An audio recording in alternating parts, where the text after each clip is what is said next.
Tatjana Rosito, welcome very much to this online conversation that we are recording on the 27th of May in Brazil, but in different locations in Brazil, for the Bruno Kreisky Forum series on China. Welcome very much. Thank you, Ambassador Irene. I'm very pleased to take part in this dialogue today on my own capacity and on behalf of CEBRI, the Brazilian Center for International Relations. Let me introduce you to our public a little bit. Tatjana is a senior fellow and coordinator of the China Analysis Group at the Brazilian Center for International Relations. She is a diplomat and an economist, and she has more than 10 years of experience in Asia, where she served at the Brazilian embassies in Beijing and in Singapore. And until late in 2019, she was also Petrobras chief representative in China and general manager for business development in Asia from 2017 to 2019. Previously, she was executive secretary at the Brazilian Foreign Trade Board and a special advisor to the ministers of finance and planning, among other roles in her public service. She holds a master's degree in international development from the Harvard Kennedy School and an executive MBA from INSEAD and Tsinghua University. So very distinguished credentials, and it's wonderful to have you on this series. It's also wonderful that we can connect finally through this technology, because actually we overlapped a little bit in China when I was serving there as Austria's ambassador, but at the time we didn't have a chance to meet, but now we do. So let me start out by asking you, first of all, about the commercial dimension of the relationship between China and Brazil. That is a very constant, isn't it? I mean, China being one of the most important trade partners of Brazil. And this is probably also the foundation of a lot of the political relations that exist between China and Brazil. How do you see it? That's right, Ambassador. I would say that the trade flows have been the mainstay of the relation. Actually, even in this difficult times of the pandemic, we see very strong trade links still between Brazil and China. Let me remind you that China became Brazil's first export destination market in 2009, and it has been years since then. And also, it became at the same year our largest trading partner in terms of overall volume. This trend continues even during the pandemic. So for the first months of 2020, Brazilian exports in total have topped $20 billion, about an increase of 11%. And in large part due to China, which absorbed 31% of Brazilian exports in this period, compared to 27% last year in 2019. This is very much led by agricultural products. So in this period, China absorbed 37.7% of Brazilian agricultural exports from 32% last year. Of Brazil's surplus in this year up to now, about 3/4 or $9 billion is attributed to our trade with China. So what we can say is now throughout the pandemic, let's see how it goes during the year, still the expectations from our export sectors, especially in agriculture, are still positive, although we do have some concerns that we can talk about later along the way.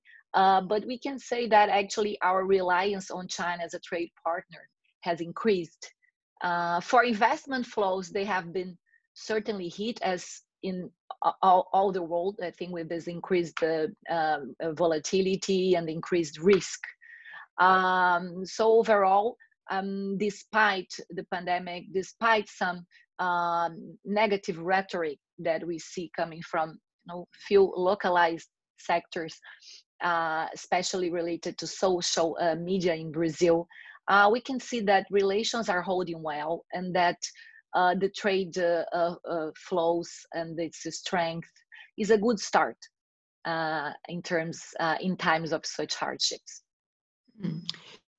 You mentioned the social media. You mentioned tensions that have been written about quite a bit in the last several months, especially also emanating from the reorientation that the government of President Bolsonaro did towards Washington. No? Brazil and Washington are now very close allies, political allies. And of course, the tension between the Washington administration of President Trump and China is very known to all of us. So how does it all play out? How can Brazil and the United States be close allies?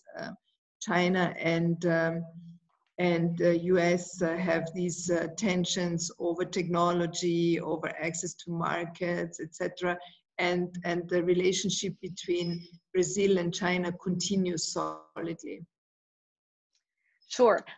Look, I think that in the realm of politics, as in any other realm, there is no vacuum, right? There is this saying, probably, there is no vacuum in politics, and this applies to many other areas, including the economy. So if we look to the story of the last 10 years, has been really one of a growing weight of Brazil-China relationship, led by this very strong complementarity of the economies. So this has helped leverage Brazil's agribusiness, surpluses, investment, overall stability in the external front.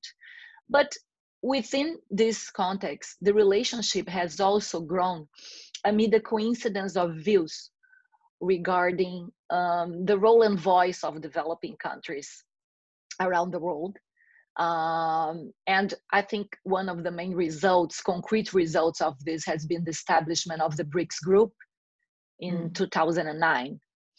Now, within the same period, the relationship with the US, and let me say here that the US has continued to be, as probably still the hegemonic superpower along this time, but also has always been a reference for Brazil, not only being the largest democracy in the Americas, but also with the very strong and traditional economic relationship, but also political, academic, scientific. So it has been still the main reference for us. But I would say that the relationship has lost some of its luster. Some people would say that maybe the US doesn't pay so much attention to the region. It has many other problems in many other regions in the world. Maybe this region didn't give the US so much problems until recently. I would say that what happened is the relationship maybe lagged its full potential. I think this has been in a way recognized, by different administrations, and they even tried to do new things together, independently of the government within the previous presidents. There have been trials and good moments for the relationship. But considering the overall weight of the US and the expectations, I think it has lagged behind its potential. So the ascent to power of President Jair Bolsonaro has, in January 2009, has really changed that. It's sort of rebalanced. I mean, this word maybe is not the best one. I'll say why, because I really don't see any that we should whatsoever at any moment have to make a choice. Both the US and China are very important partners for Brazil for different reasons, right? Each with its own weight, and as the two now major powers. Certainly, China being the emergent power in this world, this brings troubles when you occupy new spaces. Some others have, even if it's not a zero-sum game, but there will be always changes, right? So this, let's say, rapprochement with the US has also came amid, let's say, re-energization of some areas like Brazil's candidacy to the OECD. We signed the agreement of technological safeguards, which had been under negotiation for a long time. We also put more strength in the Joint Scientific and Technological Committee, and there in many other areas. Despite that, the relationship with China has been, I think, has been one of normalcy, I would say. So we had certainly in the campaign, I'm sorry for that. Certainly in the campaign,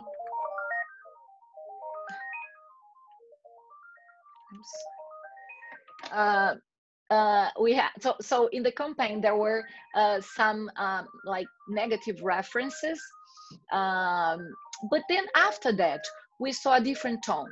So we had important exchange of presidential visits last year. We had President Bolsonaro visiting Beijing, a state visit. Then we had President Xi Jinping coming to Brazil for the BRICS meeting in the end of the year. Before that, we also had it took place in Beijing, like the high-level Sino-Brazilian committee, COSBAN, and the Vice President Mourão, Hamilton Mourão, went to Beijing for that. And we also had the visit to Brasilia of the Minister of Foreign Affairs of China, Wang Yi.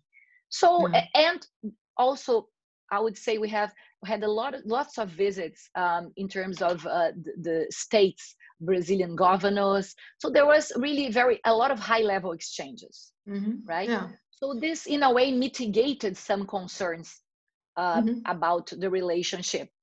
And then which, in a way, resurfaced, especially I would say more as, you know, localized issues, especially through very active social media, more recently in the wake of the pandemic, and I think of unfortunate manifestation on the same lines in many places, right, around the world. Right, right. You mentioned, we'll come back to the pandemic perhaps in a moment, but you mentioned the BRICS Summit that took place in Brazil last year. And of course, we know and we recall that the BRICS group formed, when it formed, kind of as a grouping of countries, of emerging markets that were in many ways trying to question, if not to challenge, the established international order. And they were kind of seeking their own space in that pre-existing international architecture. Now, we also know that within BRICS, China and Brazil often have a bit of a different agenda. Is there anything that you would like to say about that in the light of the last meetings, in the latest meetings between China and Brazil in the BRICS context? Well, I think for Brazil, the most important thing to note is that, well, the group certainly brings together very different countries and civilizations. But the most important thing for Brazil is that it is a very important platform for bringing us together with very important Asian powers. India, Asian, China. Including Eurasia and China, India, and also let's say Russia. Eurasian Russia. This is a let's say non-traditional so much partners in terms of our culture for Brazil. So I think the fact that we are together and we can have a dialogue between the Brazilian head of state and government and those and also the leaders of those countries every year, sometimes even more than once a year, through BRICS concerted dialogue. I think this is the most important thing. And certainly for each country, they would have their priorities. But the fact that this, let's say, was even only a financial acronym in the beginning, and then it really captured a spirit by 2009. It was really capturing the spirit of the growing force, and especially the growing weight of developing countries in terms of economic growth in the world, of the trade flows, investment flows. All this made this group, this new aspect of the world to make sense. So, but I think sometimes that we look too much for concrete results every time that they meet. And I think the meeting itself is very good. It makes us closer. It can bring understanding, which is, to me, very important, especially in these times where we have very difficult times for multilateral organizations and understanding. So I think dialogue is very important. Then, of course, we want to take it to another level, which is cooperation.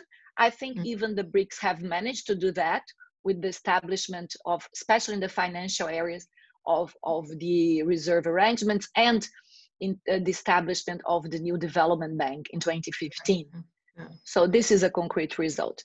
So I think this is my take on the BRICS, and I hope that we can carry it forward and then have more meaningful cooperation along the years. Yes. You said before that China obviously is the emerging power, and when that happens, then other countries will suffer some kind of displacement or experience some kind of rivalry. And there was a recent publication also that CEBRI, the Brazilian Center for International Relations, where you are a senior fellow, put out on China-Brazil relations recently, and I trust that you were quite involved in preparing that dossier as well. In that publication, it says, well, it's clear that China conquered for itself a space on the international scene, and it's a space on the international scene that is congruent with its economic weight. How do you expect that that China will use the space on the international scene? I mean, often it is said it's not just to change it, but also perhaps to bring into the international scene new concepts, new ideas, new ways of proceeding, a new way of conducting diplomacy. What would you expect of China in this regard?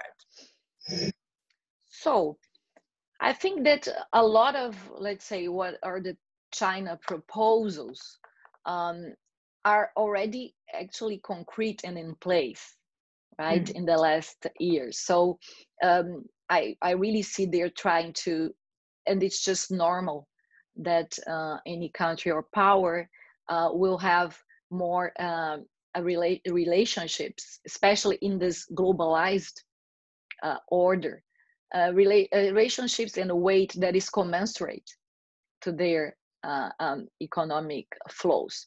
Let's look, for example, what happened to China. So we have a host of organizations that are in place now, I would say mostly led by China. We start with the Shanghai Cooperation Organization, for example. has a very clear political, geopolitical, and also security goals, but also economic and connectivity in terms of Central Asia and different partners. The Asia Infrastructure Investment Bank, now even the new development bank, we has a very strong Chinese leadership where it has its headquarters. And we have also along the years this sort of China plus X mechanisms. So this is something that is very much the face of China international relations. So we have one of the most important is the China African Cooperation Forum, the FOCAC, but we also have this Forum for and like Eastern and Central Europe. We have also started that for Latin America. So this and we cannot forget the Belt and Road Initiative. So we already have in place a host of initiatives that express how China would like to deepen and broaden its dialogue with the world, right? It has very, I think, a strong mark of connectivity, both hard and soft in terms of infrastructure, digital information, even electric, like in the case of Belt and Road, right? It has also this very Chinese way of, let's say, establishing so-called multilateral or plurilateral organizations that are actually based on bilateral agreements between all the countries and China. So this is very much a Chinese way of doing things, right? Now, China has, I think it really expresses in a large measure, I think, efforts of China to be a more active and constructive global player. China has benefited tremendously from this order that was created, or that has been maintained in the last 70 years in the growth of globalization. But it still also nurtures, maybe I would say, it hasn't forgotten the feelings of the previous period and the exploitation and humiliation that it suffered before that. So it wants to reconquer its space in the world. It has not been easy. If you look to especially what happened in international financial organizations, there was a long struggle for rebalancing of power commensurate to economic and financial weight there.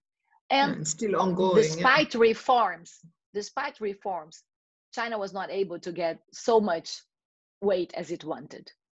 So you could say that, then it created its, a different, not only its, because we cannot say that the Asia Infrastructure Investment Bank is only Chinese, but China has the greatest power there. But of course, other countries in European and developed countries are there. So I would hope that, continuing its path to modernization and this necessary, let's say, rebalancing or rearrangement of the status quo, that we could have more dialogue, so that this could happen in a more, let's say, smooth way. And I think, to conclude, that Europe has a very central role to play in that. Yes, and I hope that also in the aftermath of this pandemic, we could see Europe playing a more active role. Yes. That clearly has been one push that I've tried to make whenever I got an opportunity to invigorate the European position in this rearrangement, really, of the international architecture. Now, you mentioned the Belt and Road Initiative, which of course is a very, very important Chinese initiative, very controversial also in some parts of the world, including in Eastern Europe, Southern Eastern Europe, etc. Latin America geographically has not been on the ancient Silk Roads. But right now, Belt and Road is a global initiative, so it's not linked anymore to the geographic routes that in the past were known as the Silk Roads. How is Brazil positioning itself vis-a-vis that initiative? We also know that China is a big investor in Brazil in all kinds of sectors, also strategic sectors. Well, Ambassador, Brazil has not been a part of the Belt and Road Initiative, although the country has, let's say, extended its support to the initiative and to its main goals of connectivity in different regional or even bilateral documents. I would say, I remember in January 2018, when there was a meeting of Minister Wang Yi and the CELAC Forum, the Community for the Latin American States in Santiago. I think there is one sentence that is attributed to our then Deputy Foreign Minister that expresses well our position, which is our relationships with China is very broad. The CELAC is, let's say, one more pathway for Brazil to work with China. And I think this also applies to BRI in the sense that we see that our bilateral relations are already very important and strong. So we always, to my knowledge, what we have always said is that we see this initiative with interest. But I think as a matter of principle, because BRI is also a so-called multilateral or global initiative, but it doesn't really have a very clear, let's say, spelling out of its decision-making process, what is going to be in the future. So traditionally, Brazil has not, let's say, adhered or acceded to this sort. But China is a very important partner, so we have been paying attention to that. Now, we certainly support the goals in terms of connectivity, as I said before, in infrastructure, digital, electric, but it's not very clear maybe to us how it could contribute to these goals here. I would say, and one reason is that because China is already a very large investor, and you mentioned that in Brazil, is among the largest investors. It's FDI in Brazil. It's around the order of maybe 65 billion. It's of the same order of magnitude of the stocks of investment of the US, almost that, which has been traditional our largest investor. So maybe this is one other reason why we haven't really joined the BRI, although we have always respected this and stated that we would like to continue to consider this along our, let's say, most important bilateral relationships. Now, the corona virus epidemic, the pandemic, will have an impact on the economies of all countries, a severe impact on the Brazilian economy, also a severe impact on the Chinese economy, the first time that the growth predictions had to be revised downward significantly. For China, do you expect that this will have a direct influence on how the relations between Brazil and China will continue? Well, I think that you are right. It's and the estimates for the downfall of GDP in Brazil go all the way from now maybe 5 to 10%. We see estimates for China, after a very bad first quarter, are actually on the positive side. As we have seen the numbers for trade, actually the impact of China could continue to be positive because, after, even if we are expecting a decline in real incomes around the world, Brazil is a very large, agriculture exporter. People will need to continue to eat, and safely to do so. And actually, our agriculture and exports, considering all the logistics that are involved in that, have been very well maintained. Have very little problems along this years. So one area that could suffer more maybe are investments.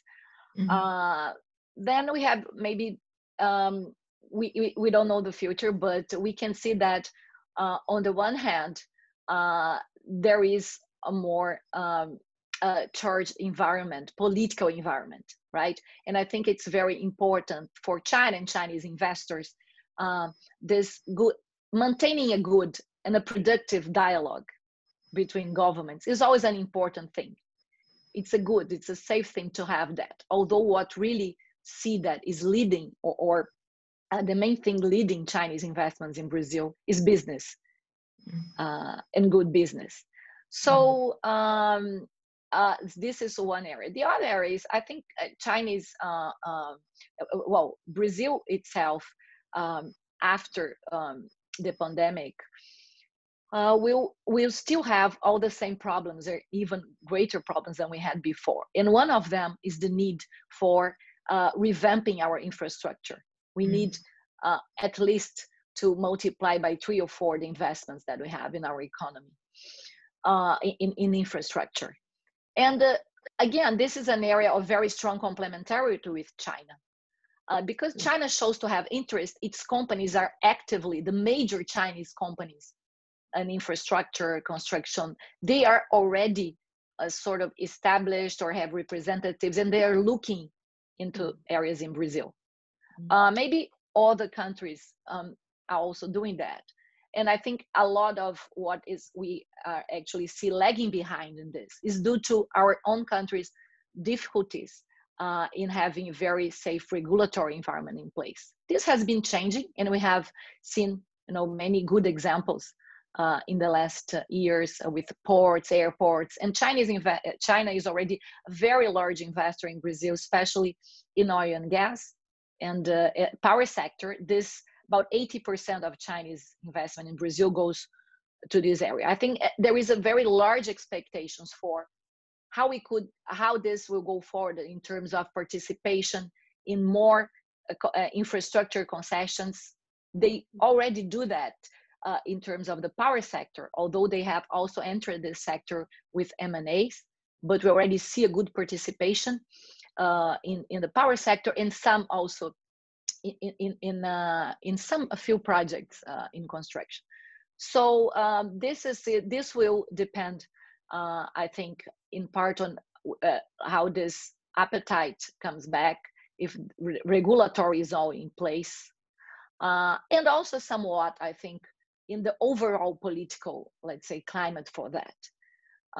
So I think there are good elements for us to be optimistic. So let's see how it will play. But the last point that I want to raise is how China changes. When I lived in China for 5.5 years, I was amazed how much change I witnessed in that short span of 5.5 years. Now you have been in Asia much longer than I have, and you have studied at Tsinghua University. I trust you speak Mandarin. How was your experience of life in China, and of how have you experienced the pace of change there? Thank you. That's always a very interesting question. Let me say that before going to Asia, actually I started in Asia in Singapore. I lived in the US, in New York and Cambridge, Massachusetts. So I was at the Brazilian mission to the UN. So I actually was also in this, so I could experience, although at a multilateral organization, what is life of the major metropolis of an American city. And then I moved to Asia. And Wow, this and Singapore is also, I would say, a very Chinese city in terms of its major ethnicity, and so it's very impressive, really, the rhythm of business in Asia, how whole urban areas will just change overnight. Sometimes we may think that it's too fast, especially for local people. Sometimes you do have friends that will say, "Oh, I don't recognize my city anymore." If you talk to some, I'm sure also of your friends in Beijing, they will say that it's very different from the area, from the Beijing where they were raised, right? For us, actually, it's an incredible pace. We feel, I think I have always felt, and I have been interested in then going back to China for a second time, because the pace of transformation is really what strikes us. And you also feel that something new is happening there, right? We are actually witnessing this, the emergence, the construction of this power. And also, I think coming from a developing country, I'm very interested to study and to be part of it, of development and understanding how we could also benefit from that. So this has always been something that has attracted me. I think it should be very disturbing also for Chinese to have such amount of changes in maybe 2 or 3 decades, right? So you have a completely different, not only the conformation of the cities, but the way people work in the factories, and the work, even how the family would relate, let's say, to its neighborhood, or what you had before up to the 70s, and then what you have now has completely reshaped the life of an average Chinese. So they are very, it seems that they are actually malleable, flexible, right? And I think this has been an asset for them to be able really to deal with such transformation, which means that they can also do that in business terms, and be very adaptable to change, as we can see, especially it's in this, we always say this as anecdotal evidence, but it is in terms of the digital, let's say, payment system, and how fast they can adapt to that. So I think it's fascinating to be part of this experience, and that's I think some of the aspects that I see in this very fast Chinese Asian world. I think we have to conclude our conversation. I hope that we can continue it on a bilateral basis and have a nice cup of coffee or a nice caipirinha once the pandemic allows us again to meet in person. I would like to thank you very much for participating in this program. I think your insights were very valuable for our audience. This was a conversation with Tatjana Rosito, diplomat, economist, senior fellow at CEBRI in Brazil. And we conclude the recording now.